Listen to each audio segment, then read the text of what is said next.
Rasulullah kedatangan tamu seorang anak kecil yang bernama Abdullah bin Abbas. Anak tersebut berniat untuk menginap di rumah Nabi Muhammad SAW. Karena beliau merupakan seseorang yang sangat penyayang, maka beliau mengizinkan anak tersebut pun untuk menginap di rumahnya. Sepanjang malam, anak tersebut tidaklah tertidur, karena memang tujuannya menginap di rumah Rasulullah yaitu untuk melihat bagaimana cara Rasulullah SAW melakukan sholat. Tiba-tiba terdengar suara gerakan seseorang yang bangun dari tidur. Abdullah bin Abbas langsung bangkit dari pembaringan karena yakin itu adalah Rasulullah.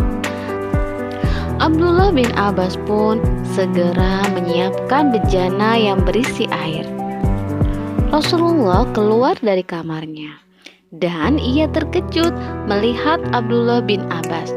Lalu bertanya, "Kenapa kamu masih terjaga?" tanya Nabi Muhammad. Abdullah bin Abbas pun menjawab, "Aku ingin sholat tahajud bersamamu ya Rasul. Aku ingin belajar cara sholat yang benar." Rasul pun merasa senang. Dengan penuh kasih sayang, Rasulullah pun mengajak Abdullah bin Abbas untuk sholat bersama.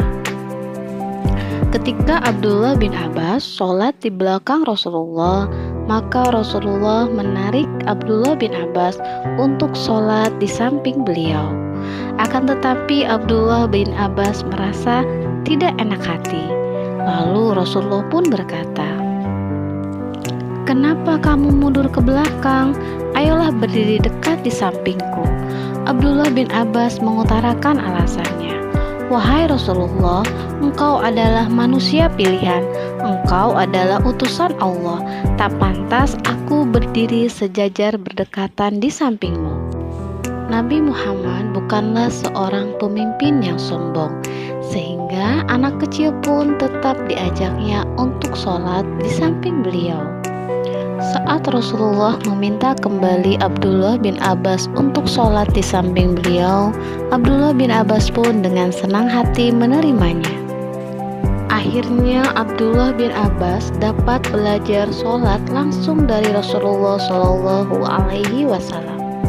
Rasulullah SAW sangatlah penyayang. Bahkan anak kecil pun dapat menjadi sahabat Rasulullah SAW. Pada usia Abdullah bin Abbas 13 tahun, Nabi Muhammad yang sangat dicintainya meninggal dunia.